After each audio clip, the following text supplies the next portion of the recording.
හයි guys මම අද ඔයගොල්ලන්ට කියලා දෙනවා ප්‍රී වයිරස් එකක් හදාගන්නේ කොහොමද කියලා.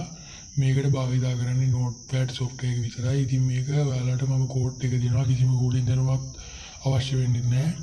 ඕගොල්ලොන්ට කරන්න තියෙන්නේ මම කියන කෝඩ් එක එඩිට් කරලා වයිරස් එක හදන්න. ඉතින් මේක මේ විදිහට තිබ්බොත් ප්‍රශ්නයක් වෙන්නේ නැහැ.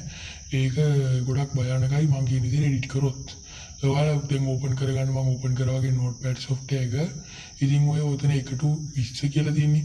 අන්න එතනට ඔයාලට බිංදු ගොඩාක් දැම්මොත් ඒ කියන්නේ එතන එඩිට් කරගන්න පුළුවන්. බිංදු ගොඩාක් දැම්මොත් ඔය දාන්න බිංදු ගොඩාක් දැම්මොත් ඒක ඔය ටැබ් ගන්න ඕපන් වෙනවා. ඒ කියන්නේ මේකෙන් වෙන්නේ ටැබ් ඕපන් වෙන එකයි. ඒ කියන්නේ CMD ෆයිල් එක තමයි ඕපන් වෙන්නේ.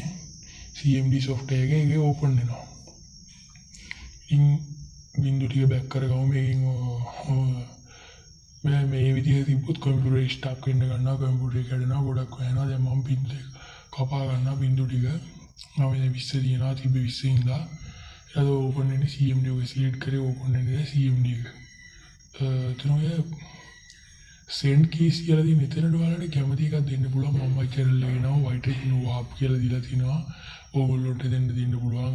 your system has been hacked කියලා හරි your system upload virus කියලා හරි ඕනම කුබා වෙන විදිහට දෙනවා. දෙන්න පුළුවන්. දැන් මම ඒක copy කරගත්තා. ඊට පස්සේ මම අලුත් notepad software එකක් ඕපන් කරගන්නවා. අලුත් tab එකක්. දැන් ඊට පස්සේ මේක close කරගෙන යන්න ඕනේ save දීලා.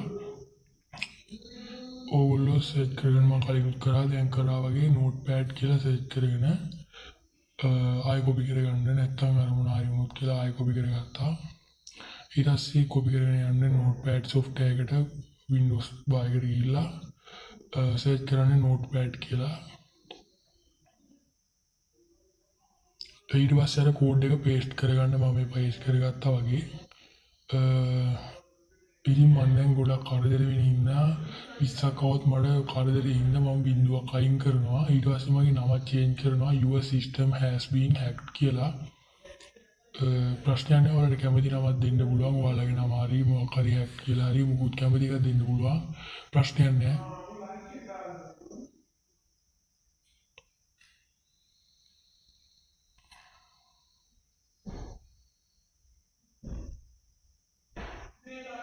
ඊට පස්සේ ඔයාලා save as කියන එකට ගිහිල්ලා කැමති නමක් දීලා කැමති නමක් දෙන්න ඕනේ ඉස්සෙල්ලාම.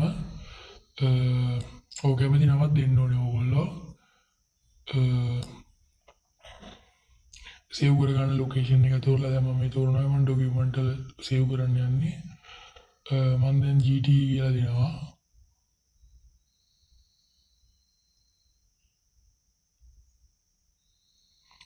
ඊට පස්සේ ඔයගොල්ලෝ .vbs කියලා අනිවාර්යයෙන්ම සර්ච් කරන්න ඕනේ. ඒ කියන්නේ ටයිප් කරන්න ඕනේ. සෝරි සමාවෙන්න අනිවාර්යයෙන්ම .vbs කියලා ටයිප් කරන්න ඕනේ. ඒක අනිවාර්යයි. නැත්නම් මේ වයිරස් එක වැඩ කරන්නේ නැතුව යනවා.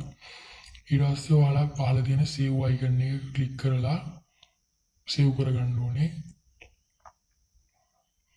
ඊට පස්සේ මේක close කරගෙන යන්න ඔයාලා save කරගත්ත location එකට this PC එකට ගිහිල්ලා document වලට ගිහිල්ලා මේ තියෙන ඔයාලා GT කියලා නිකන් poster එකක් වගේ තියෙන්නේ. ඒක තමයි වයිරස් එක. ඔක මෙහෙම තිබ්බොත් හුඟක් අය හිතන වයිරස් එකක් කියලා. ඒ හින්දා මෙහෙම තිබ්බට වඩා නැහැ. මේකේ shortcut එකක් create කරගන්න ඕනේ මුලින්ම. ඒ shortcut එක create කරගත්තාම properties වලට ගිහිල්ලා ඔයගොල්ලෝ යන්න change icon කියන එකට change icon වලට ගිහිල්ලා ඔයාලා කැමති icon එකක් දෙන්න. දැන් මම නිකන් දෙනවා මොකක් හරි ওই game එක GT කියන්නේ game එකක් නිතරම game එකක් වගේ හැඩේ දින නිකන් තිරයක් වගේ එකක් දෙනවා. රතු පාට වගේ නිල් පාට තියෙන එක ඒක දෙනවා මම. ඒක දෙනවා. ඔය තෝරණියන් ඕක දැන් මම දීපු එක game ඒක ඕපන් කරන්න ඉඩ වැඩි නේ. ඒ හින්දා ඒක දැන් පළවෙනි එක ඕපන් කරගෙන දෙවෙනි එක ඕපන් කරනවානේ.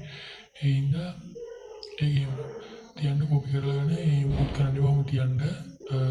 ඊට පස්සේ ඕපන් කරගන්න තමයි දැන් කියන්නේ. දැන් 100 වැඩ ඉවරයි. දැන් ඕපන් කරගන්න තමයි තියෙන්නේ. ඔය දැක්කද දැන් ඕක ලක්ෂ 2ක් දුන්නොත් ලක්ෂ 2ම ඕපන් වෙනවා. කෝටි 2ක් දුන්නොත් කෝටි 2ම ඕපන් වෙනවා. 20ක් දුන්නොත් 20ක් ඕපන් වෙනවා. 10ක් දුන්නොත් 10ක් ඕපන් වෙනවා.